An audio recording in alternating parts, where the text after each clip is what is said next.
Irmãs e irmãos, chegamos assim ao quinto domingo da Quaresma. Quase estamos entrando no caminho da paixão do Senhor. Logo, poderemos com Ele acompanhá-lo e experimentar a força que brota de si. No texto de hoje, nós já poderemos sentir um pouco dos efeitos da ressurreição em cada um de nós. O texto que iremos rezar é João capítulo 11, de 1 a 45. Ao chegar, Jesus encontrou Lázaro no túmulo. Ele estava lá fazia já 4 dias. Como Betânia dista de Jerusalém cerca de 15 estádios, muitos judeus tinham vindo à casa de Marta e Maria para consolá-las pela perda do seu irmão. Quando Marta soube que Jesus chegava, foi ao seu encontro, enquanto Maria continuou sentada em casa. Marta disse a Jesus: Senhor, se estivesses estado aqui, o meu irmão não teria morrido. Mas mesmo agora eu sei que tudo o que pedires a Deus, Deus te dará. Jesus lhe disse: O teu irmão ressuscitará. Eu sei, respondeu ela, que ele ressuscitará por ocasião da ressurreição no último dia. Jesus lhe disse: Eu sou a ressurreição e a vida. Aquele que crê em mim, mesmo que morra, viverá. E todo aquele que vive e crê em mim, não morrerá jamais. Crês nisto? Sim, Senhor, respondeu ela. Eu creio que tu és o Cristo, o Filho de Deus, aquele que veio ao mundo. Esta palavra é muito iluminadora. Iremos acompanhar um pouco a ideia reflexiva do Padre Pablo Dors, que vai nos ajudar no dia de hoje. É muito interessante alguns pontos que ele nos apresenta. Veja bem, primeira questão que é interessante a gente pontuar. Diz o Padre Paulo Dors: a amizade é mais forte do que a morte. Quem amou nunca se vai completamente. Neste mundo fica o seu amor, e este amor possibilita mais vida e mais amor. Estamos falando da força da amizade. Assim foi com Jesus e com Lázaro, uma amizade cheia de vida. Jesus tira o seu amigo da cova da morte, devolve a vida, devolve a vitalidade perdida. Poderíamos imaginar, usar essa metáfora de 2 amigos que nos habitam. Trazemos dentro de nós um amigo morto e trazemos dentro de nós o amigo vivo. Estas duas forças, estas duas presenças estão dentro de nós. E nós, às vezes, nos encontramos diante do túmulo do amigo que morreu.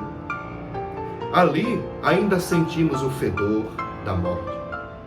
E claro, podemos inclusive sentir a força do luto, das lágrimas, como Jesus que chorou. O outro amigo, ele então contemplará tudo o que foi afetado pela morte no outro seu amigo. Veja se não é verdade, se dentro de nós não há essa força da morte e a força da vida. Há muitas coisas em nós que vão morrendo, muitas vezes até porque nós não damos conta de mantê-la viva. Vamos nos perdendo, vamos nos abandonando, vamos entrando em situação de desordens, de vícios, de hábitos, de abandonos. E isso tudo vai gerando morte dentro de nós. Por outro lado, há o outro amigo, que nos diz sempre: venha à vida, venha até mim, volta à vida. E é claro que neste processo é preciso enfrentar a dor, o sofrimento e, às vezes, ver o próprio amigo partir. E quando vemos o amigo partir, sofremos, choramos. Mas, como disse lá no início o Padre Pablo Dors, é a amizade que vai gestar tudo isso. É a força do amor. E quem parte, não parte completamente. Não parte de tudo. Sempre fica algo de quem partiu. A amizade, desse modo, nos faz sentir bem de verdade, lá no profundo, que nós nascemos para o amor, que nascemos para a amizade.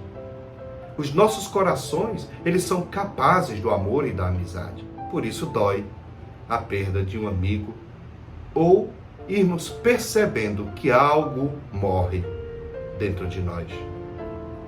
E tudo isso acontece em Betânia. É um lugar bastante interessante e forte na vida de Jesus. É um lugar de descanso, Betânia. Jesus ia ali descansar com seus amigos, suas amigas, que compartilhavam o mesmo ambiente com eles. Ali era também lugar de recuperação, era lugar de passagem, porque ficava justamente em direção a Jerusalém. Em nossa Betânia interior, o que nos espera? Imaginemos que também nós temos dentro de nós a nossa Betânia interior. Aquele lugar de descanso, aquele lugar de recuperação das energias e também aquele lugar de luto. Porque Betânia agora é esta mistura, lugar de amizade, de descanso, de recuperação, mas é lugar também de morte e de ressurreição. Aquela pedra tirada do sepulcro de Lázaro vai mostrar a realidade. O que morreu no outro amigo? E Jesus, quando tira a pedra, encontra seu amigo morto. Ele já fede. A morte já tomou conta da sua realidade. Se olharmos também para a nossa realidade, quando tiramos a pedra do nosso coração, vamos perceber que dentro de nós algumas coisas certamente já morreram e já fedem.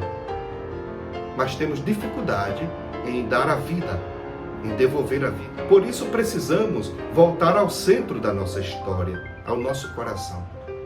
E assim voltaremos também lá, propriamente no lugar da vida.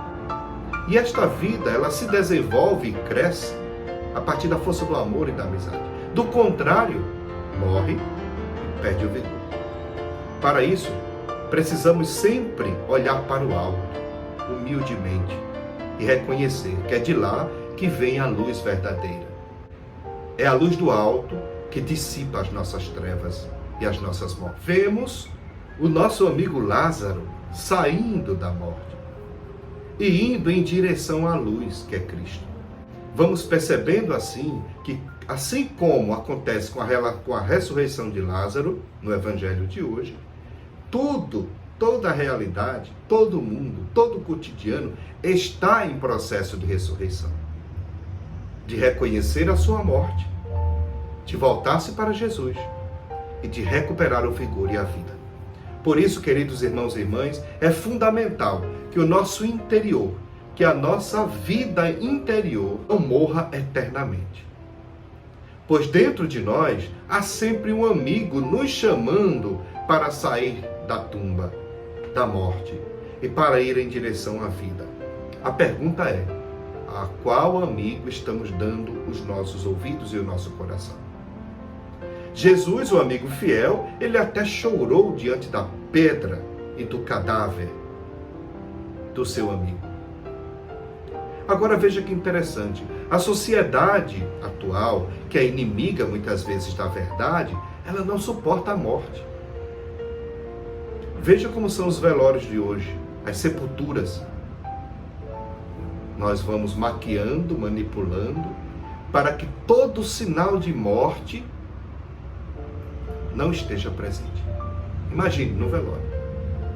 Desde maquiagens, desde televisões, desde histórias que vão sendo contadas, desde festas que são feitas, até mesmo a ausência da espiritualidade.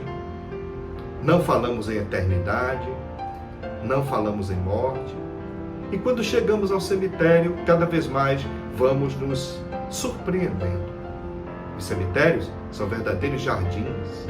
Não há sinais de morte, não há cruzes, não há vela, não há santos, simplesmente uma plaquinha no chão com o nome da pessoa e basta. Parece um parque, um jardim. Vamos correndo, nos distanciando de tudo aquilo que nos lembra que nós somos finitos, que morreremos também. A sociedade atual, ela foge de todo tipo de sentimento ou de sinais que nos lembrem que somos finitos. Muito mais. A sociedade atual, ela foge de todos os sinais que nos revelam que somos eternos. Chorar é urgente, é uma atitude de empatia profunda, que nos leva a uma purificação. O Papa Francisco sempre está lembrando disso, que nós precisamos ter essa empatia e essa capacidade de poder chorar com os outros. Porque chorar é isso mesmo, é purificar. E precisamos, todos nós, passarmos por este processo de purificação antes de uma iluminação profunda. Percebermos os nossos limites, o que perdemos e o que ganhamos, as mortes que nos habitam. As lágrimas de Jesus nos lembram que é preciso estar sempre presente para evitar a morte. Mas, ao mesmo tempo, Jesus, que sofre essa tensão da expectativa de Maria e Marta, mais ainda de Marta, ele sabe que ele não o abandonou. E as lágrimas de Jesus nos lembram que é preciso estar sempre aí presente diante do amigo, do amor, da amizade. Jesus vai testemunhando e vai nos dizendo, mesmo em meio a lágrimas, que a morte não tem a última palavra, que ela não tem o poder definitivo. Só poderemos ressuscitar quando nos dermos conta de que morremos profundamente. Quanto maior for a consciência da nossa morte, finitude, maior será a consciência e a força da ressurreição em nós. Para isso, precisamos entrar nas sombras da morte, ver o que morreu em nós, e aí sairmos em direção à vida, irmos subindo, acordando, despertando. Marta não compreende bem, afinal, ela é uma mulher ativa, decidida. Ela age, e às vezes quase que impulsivamente, a ponto de Jesus precisar lembrar a ela do que era o essencial, do que era o fundamental, a sua presença. Jesus, neste momento, também faz ver e enxergar Marta e a todos nós, a sentir profundamente, internamente, como a ressurreição e a vida estão presentes nele, que já não há mais por que desesperar, mas ele, que é a ressurreição e a vida, está presente. Conclusão: o sofrimento, a dor e a morte, especialmente de alguém que nos é caro, nos faz despertar para o que carregamos dentro de nós. Faz, inclusive, ressuscitar aquilo que vamos deixando morrer, pois o amor nos ressuscita. No texto deste domingo, na palavra de Deus deste domingo, Jesus, na força do Espírito, vai justamente comandando essa ação, quando ele pede às pessoas que afastem a pedra e que soltem as amarras de Lázaro, para que ele possa andar. A ação de Jesus ela é justamente isso, é expansiva, ela vai mobilizando as pessoas para que por meio da cooperação a vida seja destravada. Isso é o Padre Adroaldo que nos lembra, bonito, né? Veja, a vida, a ressurreição, ela é um processo também comunitário, de colaboração. A vida, com as amarras da fome, da exclusão, da violência, não podem ser chamadas de vida.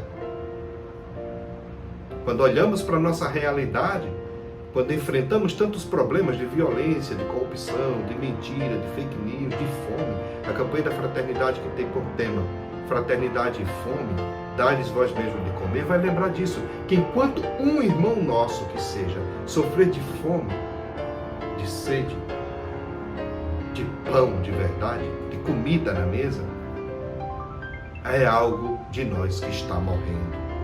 É uma parte de nós que está morrendo, que está travada e precisa ser destravada com a força comunitária. Por isso, Jesus pede que aquelas pessoas afastem a pedra e libertem Lázaro das suas amarras. Estamos diante de uma sociedade que se especializa em impor pesadas pedras e faixas imobilizadoras. Às vezes essas faixas também ficam em nossos olhos, em nossos sentidos.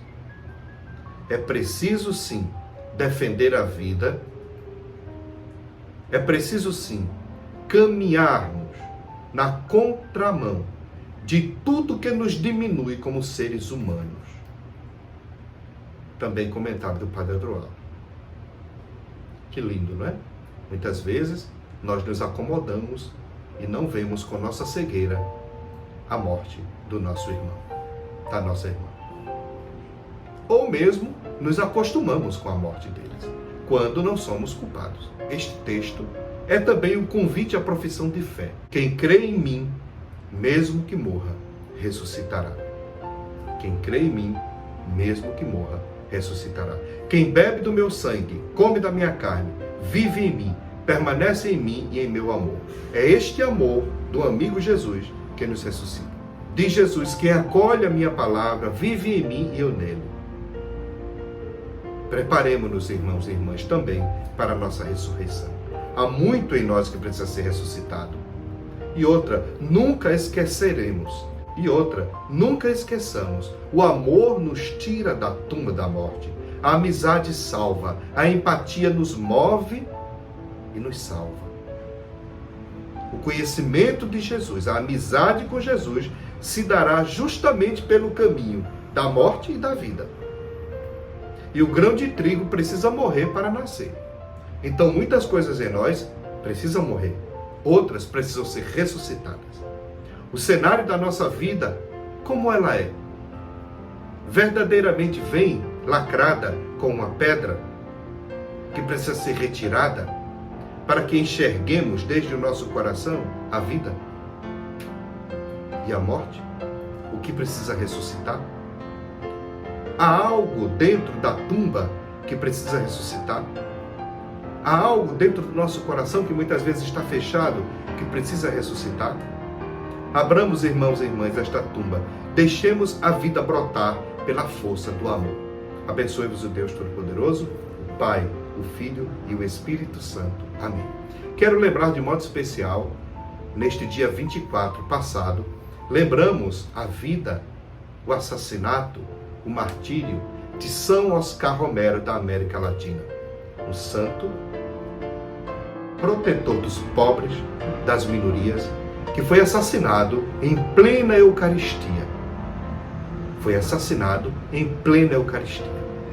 Por isso, deixemos que a inspiração de São Oscar Romero e a sua intercessão nos ajude como igreja na América Latina e no mundo, a que também nós não fiquemos inertes diante da morte do nosso irmão. Pois o testemunho do São Oscar Romero é este: porque muitos morriam, ele deu a sua vida para que houvesse ressurreição. Os pobres estavam morrendo, sendo assassinados. Então ele defendeu a vida dos pobres, mas também sofreu o martírio. Mas ele sempre dizia que se ele morrer, ele iria ressuscitar na vida do seu povo, no testemunho do seu povo. E aquelas pessoas que estiverem interessadas em aprofundar um pouco mais a vida e a história de Oscar Romero, santo, canonizado, e também de outras 3 pessoas que doaram suas vidas por amor e porque acreditavam no que faziam, você pode também conhecer mais em meu livro A Ousadia de Amar até o Fim, das edições Loyola. E pode solicitar também pelo e-mail limalima.sj@gmail.com. Este livro apresenta o itinerário espiritual como construção da identidade. Por isso, só poderemos vencer a morte deste mundo se tivermos identidade. Se sucumbirmos à morte do mundo, como iremos encontrar a vida? Um abraço e compartilhe este vídeo. Sigamos firmes em direção à paixão, à morte e à ressurreição